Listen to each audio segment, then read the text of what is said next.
Welcome back for another video.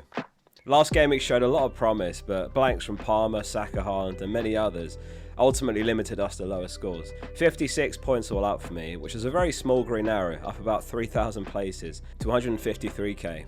Gabriel returned to the Arsenal team as they restricted Everton to just 2 shots, the fewest of the game week. Captain Palmer didn't have a bad game, 0.54 XGI, 4 shots taken but no returns to show for it. Though he did move up to 1 bonus point on Monday night for 3 points in total, so very little lost in the end on the Palmer versus Salah captaincy debate in the end.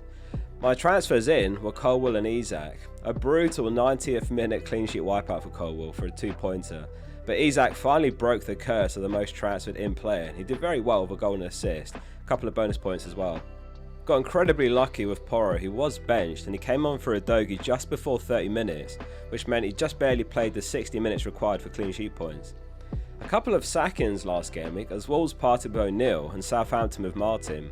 Vitor Pereira and Simon Rusk their replacements. I couldn't tell you anything about either of them, to be honest with you. Both have got a brutally difficult task ahead of them. I did of course sell Vardio and Cunha to fund Colwill and Isak and they both scored, so a couple of points lost there, but no real regrets really. Both immediately rose in price, so if I was going to buy Isak this week instead, I'd be restricted to a 4.3mm defender instead of Colwill, which on paper is significantly worse. Colwill should work nicely as a set and forget starter for the upcoming run. Elsewhere, blanks from Bowen, Saka, Wood and Strand Larson in my team. The FA have charged Cunha of misconduct, and he looks almost certain to be in line for a ban, but it's still a developing situation. Wolves reportedly considering appealing it. I think the logic might be to delay the ban beyond the Leicester game, which could be a huge one in the relegation battle. Though frivolous appeals can lead to a longer ban, so it's a risky game if they go down that route. The FA I think basically saying, look, you're wasting our time here. He elbowed someone on TV, so they could extend the ban further if they appeal it initially. He has until Thursday to respond to that, so if you've got him, don't sell just yet, wait for the outcome of that. I've got some really difficult decisions with my team in the next couple of weeks, so let's get into the discussion of where the team's at. Starting off with a quick look at some of the extreme scores sent in by you this week. Yuvraj says this has got to be disaster class by far. Had a brutal week, 28 points all out. Blanks from Sanchez, Trent, Gomez, Johnson, Captain Saka, Rogers, Palmer, Wood, João Pedro and Haaland. So Timber the only return actually. Ollie says, I had Aït-Nouri and Robertson. He had the red card double up. Unbelievably unlucky to have both in combination. 75,000 managers did in total, if that makes you feel any better. About 1.2 million managers had Aït-Nouri for that -2. Nat the One says, I scored 76 points overall, jumping from 500k to 200k. Huge score in a pretty low scoring week. He had Hall for his 15 pointy. He had Bruno, Gabriel, Timber, Cunha and Isak. Void sent in their bench disaster. Fabianski, Enzo, Hall and Robinson for 29 points bench. That was more than Yuvraj's whole team earlier. And lastly Michael, who got the biggest score sent in. He said, unfortunate last few minutes for Villa, but I'll take it. 87 points all out. Henderson, Konsa and Palmer is only blanks and a game week rank of 9.6k, well played. So let's get into the team selection for Gameweek 17 and transfer plans next. In goal it's Raya, who's playing away at Palace. Fabianski has proven to be a very useful bench keeper for 4 mil when I picked him up, and I've actually benched a couple of his decent returns. He started 8 games on the bounce now, and he was on for an 11-pointer last game week until the Unal free kick on Monday night, wiping that clean sheet. This week, West Ham have been given a 14.5% chance of a clean sheet home to Brighton, whereas Arsenal are top on 54%, so it's a straightforward decision to start Raya. My back 3 is Colwill, Gabriel and Van Heck. Van Heck's been a pretty useless addition to the team. He's had some great fixtures and he provided much needed depth, but he scored 2 points against Southampton. He got 1 against Fulham when he came off the bench for Gabriel and 1 point against Leicester when he auto subbed on again. Bit frustrating to have gotten absolutely nothing from him when he's been needed.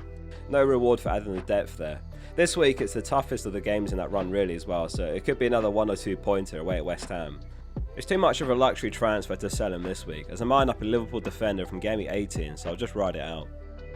It took 16 games to get there, but Arsenal are now the best defence in the league for expected goals conceded with 14.41 XGC. Liverpool is just behind in second on 14.9, with 1 fewer game played as well. 107 minutes per expected goal conceded for Arsenal, that's less than 1 per game. Liverpool have afforded the fewest shots in the box though overall, the only team that have received fewer than 100 in fact. So it seems somewhat obvious to get a Liverpool defender in, plus there's that postponement for a double game week coming later. We'll talk more on Liverpool defence in a bit. Data table here is from Scout. Use the link below for 40% off and get access to all the incredible members tools, Opta data, fixture ticker tool, player comparison, award-winning articles and the rest. Colwell's away at Everton, and Everton will definitely take confidence having kept a clean sheet away at Arsenal last game week, and they'll be aiming to replicate that. A point would be a great result for them. Can Chelsea break them down though? Chelsea are fourth in the clean sheet probabilities this week with a 37.5% chance. Colwell's the perfect stopgap in my defence really. I know his ceiling's like 6 points really, but there's a lot of moving parts right now and he's fine to start for the next 6 straight games. In midfield, I'm lined up with Bowen, Palmer, Saka and Salah. That's 3 blanks in a row now for Saka from 1.38 XGI. They've always been very reliant on him, but it feels like they're overly reliant now, as that left side's been really poor for Arsenal in comparison. Calafiori's injuries hasn't helped, and obviously Zinchenko dropping out due to his drop in form, plus Martinelli's drop in form. Arteta needs to find a way to get Martinelli back to that 22-23 form when he had 24 goal contributions in the league.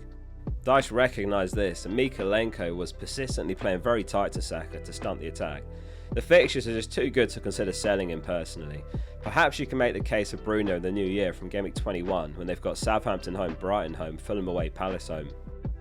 Captaincy is a tricky one again this week. I've landed on Palmer vice captain. I was having a look at my captaincies for the season this morning.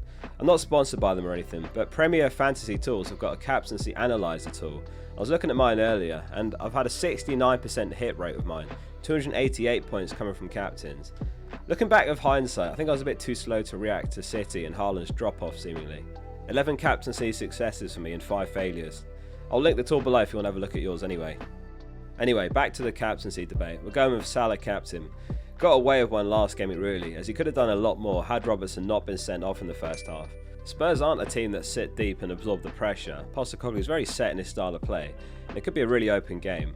Van der Ven and Romero injured, Vicario injured, possibly Udogie as well, who came off in the first half against Southampton with an injury. I'm hoping that Salah gets the League Cup off as well to be extra fresh for this one. Bowen's not been a great transfer so far, though I was close to buying Mitoma, which would have been even worse. 1 goal, 1 assist in Gameweek 16 was great, but he wasn't an Mbeumo replacement for me. He's done well recently, so I'm about 5 points down on that one. It's a big game as well, home to Brighton. If they can string a couple of wins together before Liverpool and City, they will have climbed to mid-table in advance. As mad as it sounds, Bowen's actually a possible transfer out for me before the Southampton game, but not set in stone yet. My front 3 is Strand Larson, Wood and Isak. It's tempting to keep Strand Larson for the long term. He only cost me 5.6 mil, and if Cunha is in line for a lengthy ban at some point, then he'll have to be one of their main sources of goals, though the fixtures are pretty horrendous soon. Leicester have conceded far more shots than any team in the 3 games under Van Nistelrooy, so let's hope he can get back on the score sheet for the away game. Wood's actually another one who's tempting to just keep for the long term. My perfect front 3 I think would be Isak, Jackson, Wood right now, as there's no other forwards leaping off the page currently. And he did score against Villa, but it was an inch offside in the build-up, which is pretty brutal as an owner. He's starting basically every game, he's on penalties and he's relatively cheap. Away to Brentford for Gameweek 17, and then he's got Tottenham, Everton and Wolves, which is a pretty decent run really. Lastly, Isak, who faces Ipswich away. Over the last 6 game weeks, he's registered 4.66 expected goal involvement, which is more than any forward. 18 shots over that run, 14 in the box, 6 big chances, so 1 per game on average. He's eaten up a lot of my budget, but he's well worth it in current form. Where it gets tricky in my setup is fitting in a Liverpool defender, so let's get straight onto the bench and transfer plans. My bench is Fabianski, Semenyo, Pedro Porro and Greaves. I have considered playing Porro home to Liverpool. He at least has some chance of an attacking return compared to Van Heck, but incredibly low clean sheet potential really. That said, we did say the same thing when they were away at the Etihad, and they won that 4-0 with a Porro 14-pointer, so perhaps he is worth starting. Who would you start, Porro or Van Heck? In terms of transfer plans, the team looks fine this week, so the plan is to roll the transfer. One move that I have considered is going Bowen to Iwobi this week, who's home to Southampton. Doing this leaves me enough money for Porro to trade in Gameweek 18 when he's home to Leicester. And then I'd bench Iwobi when he's got Chelsea and start Semenyo home to Palace in Gameweek 18, and then start Iwobi thereon. What I'm currently looking at is rolling this week, and then in Gameweek 18, Bowen to Enzo and Porro to Trent. Enzo's massively passed in the eye test recently for me, playing as a number 10. He's returned in 6 games in a row in fact, and he's still got some great fixtures to come. I have also looked at Strand Larson to Stewart and Porro to Van Dijk. I'm less sure on that one though, as I'd be committing long term to Van Dijk. I'm not going to realistically transfer him to Trent later, and I'd also be making my bench lighter with essentially just Van Heck for cover. Selling Bowen before Southampton away is very risky though, obviously.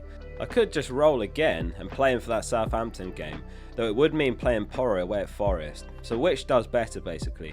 Porro and Bowen away at Forest and Southampton, or Trent and Enzo home to Leicester and Fulham.